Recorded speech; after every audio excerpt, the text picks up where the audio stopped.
G'day, I'm Rob. And I'm Dave. And welcome to our first hot take of 2023, where tonight, Dave, we'll be looking at The Star Beast. We will. It's been over a year. Doctor Who is back, and we are here to give you our unvarnished, unpolished, completely off the top of our head thoughts about this new episode. Very unvarnished and very unpolished, I must say. At least in my case. I have some scribbled notes here to kind of talk through. That's what we do on these hot takes. That's right. We've only just seen the episode. We're recording this, a quick edit, and it will be out in your ears. Alrighty, Dave, before we get into spoiler territory, just in case some weirdos are out there listening to this without having seen the episode, do you have an opening comment on the episode and what we've just seen before we get into spoilers? I will say that it is exactly what I expected. It was entertaining, but it had a number of faults. But my expectation management was very, very on target.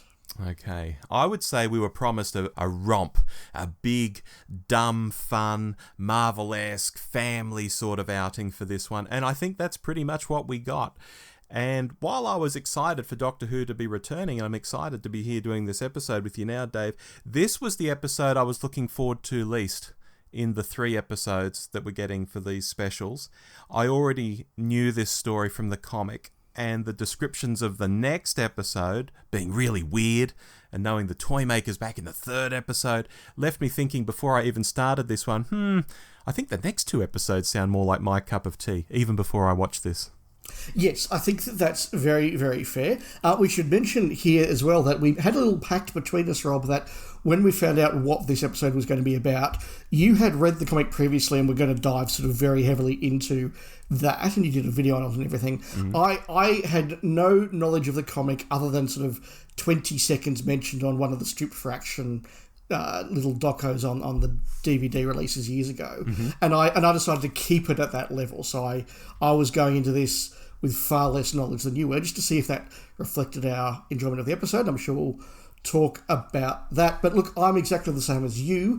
When I say expectation management, I reminded myself that Russell T Davies always start his seasons with something incredibly accessible and simple and fun in a way to get very, very casual viewers watching and not intimidated or alienated. And I thought that's what he's going to do again, and I was prepared for it. It's what we got. So, as I say, my expectation management helped to keep this entertaining for me, because I didn't expect more than what we got. Well, before we even get to that accessibility, which saw characters talking down the camera to the audience, no less, do you have a word of the week? I do, and my word of the week is photons. Photons. My word of the week, Dave, is pudding. Excellent. Shall we kick off and go into spoiler territory? Yes, look, we should. And the first thing I'll just say is I thought this was an entertaining episode. I wasn't at any point sitting there going, this is a bit naff or this is a bit dumb. I wasn't ever bored. And so in terms of keeping me entertained for 59 minutes, mission accomplished, 2 thumbs up, all very, very good. There were a number of points through the episode, though, where I sat there and thought, nothing's actually happened. And if you were going to do the plot summary for this episode, it would not be more than a couple of sentences. Yeah, well, look, I'll begin with what you started with there. This story did move fast. When the Meep was unveiled as a baddie, something I obviously knew. Did you know that was going to happen, Dave? Did I know it was going to happen in the literal sense of the word? No. Was it astoundingly obvious that was going to happen? And was I not remotely shocked that the evil Menoptera creatures were the goodies and the cute fairy meepy thing was the baddie? No, I was not shocked at all. So I didn't know, but I kind of knew. Okay. Well, when the Meep was unveiled as a baddie, I thought to myself, oh, crikey, that's a very early reveal. But when I flicked on the time on the episode, I realised over half the episode was gone at that point. So I felt the pacing was not too much of a problem with this one. It did rocket along to the point where it actually wrong-footed me with that reveal. I thought it was happening way too early, but it was probably happening exactly in the right spot. No, I agree. I wasn't sitting there sort of bored waiting for it to happen, but I was very aware, probably about 5 minutes before that reveal, I was I did flick on the timer. I sort of thought, 25 minutes has gone by and we haven't done anything. I hope this is going to change gears soon. Well, speaking of changing gears, not long into the episode, I did actually have the thought that my brain needed to recalibrate, because this whole episode felt obviously different to the Chibnall era, and while it felt a bit like the RTD era, it wasn't quite that either. And it looked more expensive, but somehow had a veneer of cheapness to it on top, which I know must sound really weird. I know what I mean in my own head. And I was just rolling it around in my mouth, you know, when you go to a fancy restaurant and you've got a new taste in your mouth. And I wasn't put off, but I was just getting used to it. I could feel the gears shifting in my brain almost in real time. It was quite an odd feeling, actually. Yeah, it was a very different tone and style to the Chibnall era. I don't think it quite had that cinematic polish that the Chibnall era had, and that's interesting. I'm not quite sure what the technical reason for that is. It's something I'll be interested to see if other people have noted the same thing. But it did have a much pacier style than the Chibnall era. So that, again, as you say, it was something I had to sort of like, okay, yep, we're doing RTD stuff, and the music's back to RTD stuff, and we have a exposition by news reports. I thought, yeah, RTD's definitely back. At the same time, I had a little bit of whiplash seeing Tennant and Donna back. Neither of them are particularly my favourite Doctor or favourite companion, and there were a few moments when I did sort of groan a bit that, we're doing this again, okay, not my favourite shtick. And I know I'm in the minority on both of them, and that's fine. But I thought Tennant particularly was playing the 14th Doctor, not the 10th Doctor, and I did think he made those characters different enough for me. Yeah, that's fair. I mentioned it earlier on, so I should get back to it before I forget completely. The talking down the barrel to the audience at the start was one way for RTD to explain to an audience, possibly even a new audience now that Disney's involved, what exactly has been happening. But even with that in place, I felt that this episode maybe had a lot of stuff in it that you really had to be pretty famished to sort of A, know, and B, be invested in. Yeah, when they did that opening narration, in the back of my mind, all I could hear was, it was on the Daleks' home planet of Skara that the Master was finally put to trial. And I just thought, oh no, we're not doing that, are we? So as I'm watching it, I'm having this whole little conversation in my head going, oh, we're doing narration, are we? I don't like narration. Why are they doing narration? This isn't good. And then I thought, well, is this the easiest and simplest way to just get this backstory out of the way? Yes, it probably is. So I need to excuse it, and that probably is slightly better than sort of 5 minutes of, as you well know, conversations between, the Doctor and Sylvia, for example. So I forgive it, but it did cross my mind, as you said, that it wasn't a great explanation. So I don't know how a complete new audience member would have found it.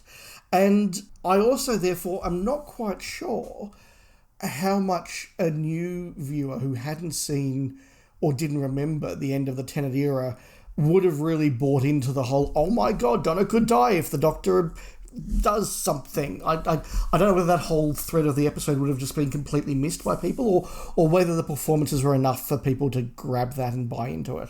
Yeah, it's really hard for us to tell because we've known that storyline for the past decade, or actually more, probably about 13 years now. About that, yeah. So it's really hard to judge. In some ways, you could say it undercut the power of that ending, where he had to erase her memory and all of that stuff. Okay.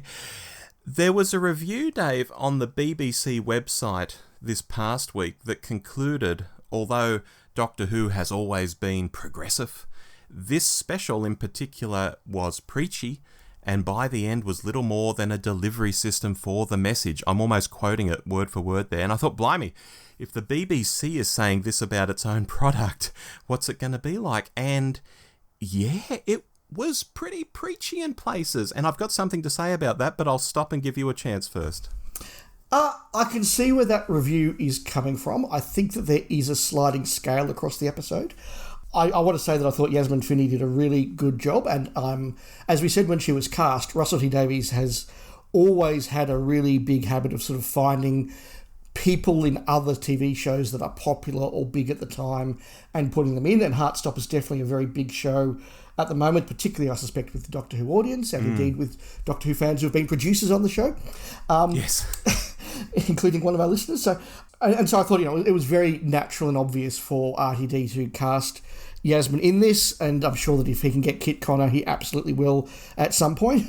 I thought that the scene where the schoolmates are biking down the road and calling Rose Jason, and Donna's reaction to that was a really, really good scene that I thought was an example of show don't tell. I thought that it did highlight the difficulties that trans people face in their lives in a very real, human way without being preached. I thought that's a really, really good way to have this character and to do this. Mm-hmm. I think the scene where they did the whole pronoun thing, I got what they were doing. I think it was detracted from by the way it was written. I think that they could have, if they'd done something like, why are you assuming this thing is male? And the doctor said, yes, that's a good point. And then, had a whole sort of science fiction-y, spacey kind of comment about, not every species has the same genders and we shouldn't assume. Like, you could have done it in a way that felt very Doctor Who-y, but I did feel we stopped Doctor Who, had on a very special episode, little message of pronouns, and then got back to Doctor Who. So I wasn't annoyed at the fact we did it, but I thought it was done in a clunkier way than it had to be. When we got to the third point and we got to the phrase "a male presenting Time Lord," that was where it crossed the line for me. And I've just gone, okay, guys, I get it. You're doing this. I get it.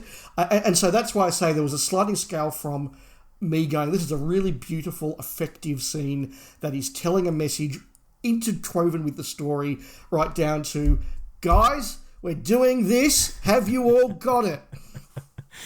Dave, it's like you've hacked into my computer and are looking at my notes. Oh, good. So I'll be very brief now with what I was going to say. I think some of the messaging hit perfectly. I made the exact point here that the kids calling Rose Jason and saying, give us a kiss, and Donna being defensive was a great show don't tell moment. It told us a lot in 30 seconds. You also had that all the good characters in the story, in quotation marks, are absolutely down with Rose. They love her. It's another good show don't tell moment. Forget the guys on the street. Rose is absolutely normal to them, as she should be. The meep joke with the pronouns, I absolutely get where you're coming from, but it did give the doctor the chance after the meep said something like, my chosen pronoun is, I'm always the meep, and the doctor is like, oh, I do that, because he is always the doctor. That was a clever line. Yeah, so that was good. I like that, yeah. There was the gag in there. Yes, it reminds us it's TV in 2023, but it was fine. Yeah. But then there was the overreach. It was almost descending into parody when it got to those closing bits with Donna and Rose being empowered, literally, and the doctor can't see the solution because he's a man. And I thought, great, let's just suggest half the audience has inferior problem-solving capabilities. I mean, really? Even passed off as a gag, it was borderline. I would ask simply, would you do the same line in reverse? Yeah. Look, I think you and I are kind of in simpatico on that. I think there was some really good stuff in there, really good intentions, but it did probably just go a little too far at the end. I think I should also mention as well, I liked the conversation between Sylvia and Donna, where Sylvia slips up and calls Rose he, and then realises that she's done it and feels really bad about it. And I just thought that's a really good example that, people try to do all the right things and say all the right things and use all the right pronouns and all the rest of that, but occasionally, because we're human and we're fallible, and particularly if you're from an older generation who's not quite used to all this, you occasionally make errors, and that's okay and that's forgivable as long as you try to do the right thing. We shouldn't, nobody should be cancelling Sylvia because she made a mistake. Whereas I think some of the extremes on, like social media would have. And yes. So I thought that was a really good balancing act as well. So, yeah. Overall, I didn't have a problem, but I think it did overreach by the end. Yeah. Now, Dave, we mentioned the comic strip earlier, and I'll talk a bit about that now, because compared to the comic strip, this did take in a number of the key elements from the comic strip, even shoehorning in this character called Fudge, who didn't have much to do in the TV episode, but Fudge is a character in the original comic strip. So there was a nod even to Fudge. Some of the bigger changes were, though, that in the comic, that ship needed repairing. It actually does crash and needs repairs, and the general population is enslaved to fix it, not just unit soldiers enslaved to guard it, because in the TV version it just lands perfectly, it didn't actually crash. So there are a few changes there. There was a whole side plot in the comic where the Doctor got captured by the Wrath Warriors. They cut his stomach open. They put bombs in his stomach while he's unconscious, so he's a bomb that they can explode if he gets near the Meep. That wasn't in there. And even at the end, where the Wrath Warriors say the Meep's off, for 10,000 years in prison or whatever, in the comic strip, the Wrath Warriors say he's going to trial and they're going for the maximum penalty. So basically the Meep is a war criminal and he's off to space Nuremberg in the strip. But that's watered down a lot in the TV version. Oh, he's just going to jail for a while. I'm curious. The comic, was that over a number of issues? Was it a one-off? How much was the Meep in? It's about 6 issues, if I recall. Okay. So there's actually more storyline in the comic than there was in the TV show. And the Menoptera creatures were from the comic, I take it? Yes. Okay. Oh, yes, absolutely. The Wrath Warriors, yes. Yeah, those things. Yeah, they were cool. I like them. Yeah. An insert I noted was the Meep leaves by saying the boss is going to be very interested in someone with 2 hearts. Now, in the comic strip, that isn't a thing. The Meep doesn't have a boss. I think this might suggest the Toymaker is somehow the Meep's quotation marks boss in this, assuming all the specials are linked somehow. Gee, you think? Yeah, well, I don't want to put the cart before the horse, but my mind went instantly there. That would be a very, RTD is not Moffat when it comes to arcs. And I suspect that probably, we don't need to reach too far to work out what that was all about. Yeah. While we're still in this territory, though, I'm also reminded, when I was guesting on the Too Hot for TV podcast, I was talking about the comic strip of the Star Beast with Dylan about a month ago. And one of the things he was hoping for was a flashback or montage of all the Meep race going on its deadly campaign around the universe, partly because it would have looked really funny to see all these plushies on a deadly rampage.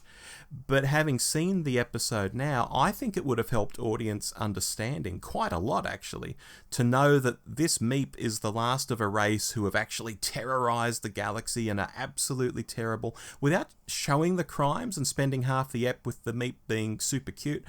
I'm not sure if that came across, and I'm not sure it sort of worked, that's what the Meep really is. He's not a naughty muppet. He's a horrible war criminal. Did it come across to you, Dave, that this is like space Hitler, basically?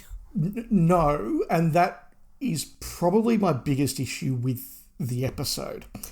To start with, the Meep annoyed me a bit because it had a Dobby the Elf voice, and I loathe Dobby the Elf, and one of the highlights for Harry Potter was watching him being slaughtered, so I know I'm in a minority there, but I can't stand Dobby, and the Dobby voice annoyed me. Right, okay. I think that whilst... I don't know whether they were doing the Meep because of Baby Yoda, or that's just a coincidence, but like Baby Yoda, I thought the face of the Meep and the Meep sort of in close-up was very well done, but like Baby Yoda, the moment you sort of pull back and you have the body, it just looks like a puppet. And it you really can't escape that. But in the first half, the Meep is just being this sort of friendly, coy, Dobby-like character, and I'm like, well, this is so obviously a red herring and not the case, so I didn't buy it. And in the second half, when it went evil, I also didn't really buy it, and by the end, I didn't really get what the threat of the Meep was. I know what the threat from the spaceship was. That was a physical, practical threat. I get that. But other than it having sharp teeth and being a bit of a bastard, no, I didn't really get what was going on. There was a kind of a line about the Meeps ate something or somebody, but it was delivered by the Wraith in a sort of weird alien voice, and unless you're really listening, it was hard to kind of get the details of that. So no, I do think the Meep didn't kind of land as a villain for me. The Meep may have landed for others, and certainly I think for people who were fans of the comic, they would have gone, wow, it's the Meep, and really bought into that. And I think that for a general audience that would just wanting to be entertained on a Saturday evening for an hour, yeah, they probably would have bought into that as well. And I think that's what ITT was going for. I think that in an episode, that's fine. This is what it's there for. So it worked, and I'm not begrudging it. But as a, harder core fan who likes his Doctor Who with a little more meat and a little more darkness and, a little more gum than frock, I sort of thought, well, this is all nice and fuzzy, but who cares? If the Meep's evil plan succeeds, well, what happened? I never really bought the Meep as a threat. Yeah. See, whereas for me, the montage that I'm saying could be in the show, it's in the comic.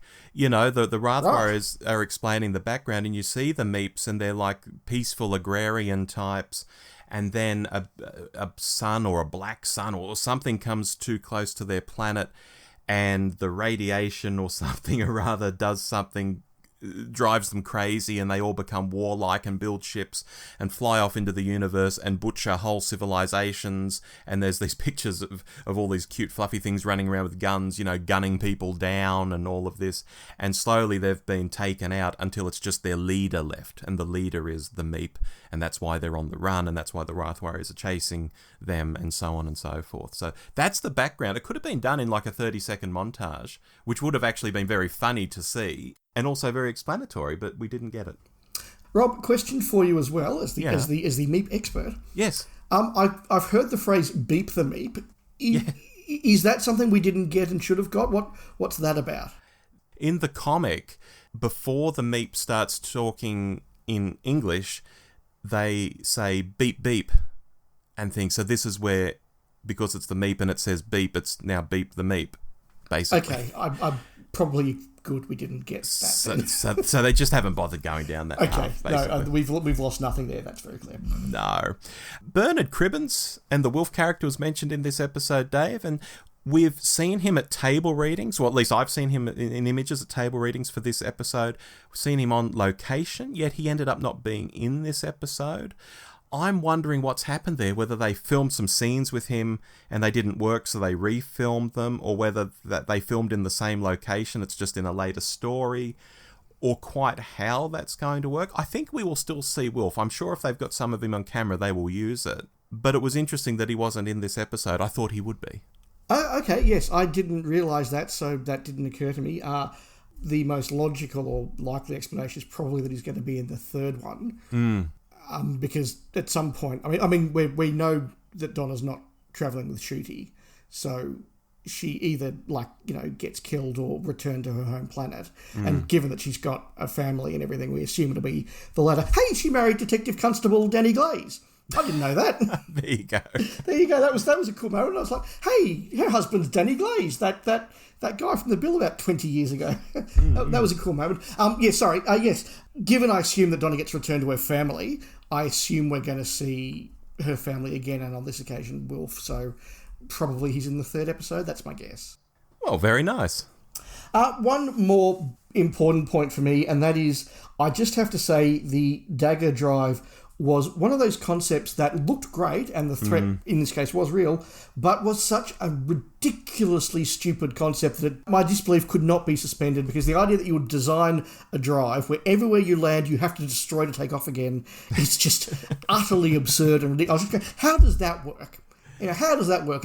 And yes, there's always stuff in Doctor Who where you sort of go, okay, well, we have to roll with that because it's TV, but I thought that is just such an impractical and ridiculous concept, because no one would ever let you land anywhere. Oh, can I land at your spaceport? No, because you'll have to destroy it to take off again. So I just thought that was utterly ridiculous. A couple of minor dot points from me. The sonic screwdriver seems to evolve and become even more powerful with every regeneration. And, I think by the time we get to the 20th Doctor, it'll just be, the most powerful device ever invented by anyone in the universe. As somebody who loved the Chibnall Whittaker era theme, I was not a fan of the new theme here. I think we've strayed a little bit too far from the original, and we've lost the diddly dums at the start. I think that we've sort of gone back to that fanfare-y thing, which I don't really like, so not a particular fan of the theme. Love the console, though. In fact, it's going straight to my list as my favourite console room for the new series. Wow. High praise. On two of those points, on the sonic screwdriver, I'll say yes, in in an age where I wish we were getting away from using the sonic screwdriver, it does seem to be doing more. And also, in terms of the dagger drive, the way the streets were ripped up and then that could just be reversed and they were all repaired, that was very In the Forest of the Night for mine, after all the trees destroyed all the roads and infrastructure, and then it just fixed as soon as the trees disappeared. Yes, they were so fortunate that all the fault lines it was opening were exactly along deserted roads. Yes. Yeah, it was magical. How lovely, yes. Now, before we get to our sports desk, our words of the week, Dave. What was yours again? Mine was photons. Photons. Mine was pudding. Which one of us should go first on this? I want to know what the pudding's about. Okay. Pudding, Dave, because I think this one was over-egged in a few places. It would do so well and be pretty much note perfect, at least for what it was trying to be, and then it would just do something a bit extra and over-egg the pudding. So, pudding. I went photons because, of course, light is made of photons, yes. And this was very, very light. Oh! Look, Science, Miss Grant. Thank you. Look, I think the BBC got exactly what they wanted with this episode, which is something that was fun, visually appealing, entertaining. It brought David Tennant and Catherine Tate back. It was pretty accessible to a mainstream Saturday evening audience. And I think after the Chibnall era, and indeed the Moffat era, this was exactly what the BBC wanted. They got what they wanted. It was probably a bit too light to really appeal to me, but I know, again, that RTD would start like this and then get deeper and darker as his seasons would go on, and I think he's foreshadowed that I think that's his intention, and we'll probably get an accelerated version of that across the 3 specials. So, light, yes, fine, that's it. Okay, shall we go to the sports desk? It's been over a year. Let's go.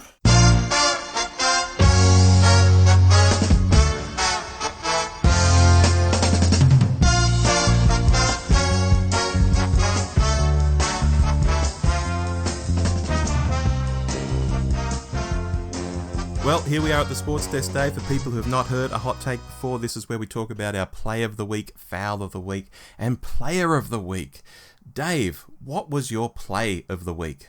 I thought about this, and I'm giving my Play of the Week to the trial scene, because that was literally just an exposition scene where several characters sat there and explained the plot to each other, but the way it was written and the way it was performed with the wig and the trial and that sort of thing, I didn't even realise it was an exposition scene until I sat back and thought about it and was kind of thinking, what are my favourite scenes of the episode? So I thought that was a really clever and effective way to do it, a nice little bit of play to explain everything to the audience without just exposition. It was nicely done. And pulling out the wig, what a very Tom Baker thing to do. And that's the thing. Every classic fan, you sit there and go, oh, it's the Stones of Blood. I had that moment, and I think that was just a really clever way to do exposition whilst being kind of wacky and entertaining. It was clever. It was a good play. Alrighty, my Play of the Week, Dave, was the TARDIS reveal. I was wondering how it would be done, from the sense that we knew Ncuti has a new TARDIS set. We'd seen spy images of it some time back. And we knew the weird crystal monstrosity of Jodie's has long been demolished. So would Tennant have any TARDIS scenes? And yep, he does. And they look great. And clearly that lighting effect that it can do will be a thing. I instantly thought disco. I thought Ncuti Gatwa's going to have a disco in here. Those lights are going to go all colourful and swish about, and there'll be a disco going on. Yeah, look, that was a contender for mine as well. I assume, given the very obvious expense in studio space, this will be Ncuti's TARDIS console as well? Yeah, I'd say so. It would have to be, surely. Yeah. Rob, what was your foul of the week? Dave, I've already talked about this, so I won't go on and on. It was pushing parts of the storyline, what that BBC article called, quotation marks, the message, that were already clear and present and understood, and it was like, yeah, we're going to push this a little more, because some of you might not have understood. We understood. And any sort of message, I think, in any era of Doctor Who has always worked better when it's more carefully woven in, so that was my foul. Yes, that's very fair. And as we've said, they were successful in weaving it in parts. So it's a shame they didn't stick to that. Yeah. Look, my foul, I think this is going to be an unpopular one and probably a very rare one, but I'm going to say the Meep, because I didn't buy it. I didn't buy it as a real alien. I didn't buy him as a goodie when he was being a goodie, and I didn't really buy the threat when he was being threatening, or it was being threatening. So I forgive it for an opening story, and I'm sure lots of general audience, and particularly kids, would have loved it. So I get it, but for me, I was kind of like, I don't care about this thing. Okay, and your player of the week, Dave? I am giving player of the week to director Rachel Talalay. Now, Rachel Talalay has usually been given the big, huge finales to do and has done really good work with that and been noted before. But on this occasion, she took an hour of Doctor Who, a full hour, that didn't have a lot of plot, that didn't have a lot of substance, but was able to get performances and cuts and directions that did make it feel really, really pacey, that made sure it never felt like it dragged. There were some really clever little camera moves in there, and I just thought the way that she kept that going, I could have been so easily bored or over it, or just looking at my watch, and I wasn't, and I think that's really down to the direction. So a huge, huge player of the week for Rachel Talalay. Alrighty, my player of the week is Tennant. He's back in the role. It's like he never left. He does feel slightly different, as you mentioned. I think less Mockney yet, maybe, which is to his benefit. He didn't take it too far over the top. Even the why does it have to be this moment felt just the right side of angry and not over the top. I thought he was very good, Dave. Had the 10th Doctor been more like this, I think I would have enjoyed his performance better. So yes, I agree. Yeah, absolutely. All right, let's round out with our final thoughts and a score. Will you or I take lead? Well, as part of final thoughts, I just want to note that I was a bit surprised when Disney Plus, and we should note here, this is the first time we've watched a new Doctor Who on Disney Plus, so that was interesting, and I'm glad they dropped it at the same time it went out on the BBC, so that was good. It was there when we woke up this morning. Yes. But I did notice that there was no Next Time trailer, which seemed weird to me, and put a quick tweet out, and Steve Clabb from in the UK has replied and confirmed there wasn't one on the BBC either. So it wasn't a Disney Plus thing, it was everyone didn't get a Next Time trailer, which is unusual. That was ITV's Steve Clamp. Yes, that's right. Friend of the show. Very good. So look, that's just a passing thought I thought we should mention. Look, I don't have anything new to say. It was entertaining, it was fun, it was light, it was funny, it did its job, it introduced potentially, hopefully, a very large new audience to new Doctor Who. Am I going to come back and watch this one very often? Probably not, let's be honest. Am I hoping that we now go darker and grittier and with a bit more depth? Absolutely, but it did what it needed to do. It did what the BBC wanted it to do, so it's a mission accomplished from me. And a score?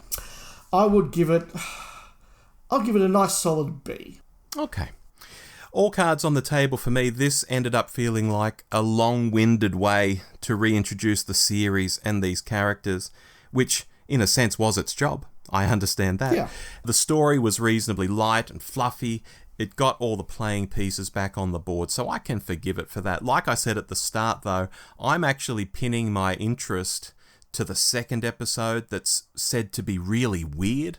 I mean, even the Next Time trailer that we have seen now on YouTube doesn't give much away, but it is said to be a weird episode, and I love weird episodes, Dave. And the third episode, of course, has the Toymaker in it, so great. This one's out of the way, rule a line under it, and now we can look forward to some real meat to get our teeth into, basically. For a score, you know I do numbers, I'm giving it a 7 out of 10, which is probably a B-ish. Yeah, I think that our summations and our scores were probably about right. Well, we'll be back this time next week to look at Wild Blue Yonder. But until then, I've been Rob. I've been Dave. It's been fun to get back to do these hot takes. Good luck to all our friends and other podcasts who are starting their hot take process. And can I give a particular shout out to Trek This Out, who are doing Doctor Who hot takes for the first time. And I'm particularly keen to hear what a bunch of Star Trek fans think about these new specials. Is that right? I'll have to tune in for that. No, yeah, absolutely. So, this is where my Doctor Who podcast listening suddenly ramps up, significantly. Suddenly, all these ones that I'm on the casual list of, I want to see all the reviews. So, good luck to everyone doing hot takes. See you next time. Goodbye.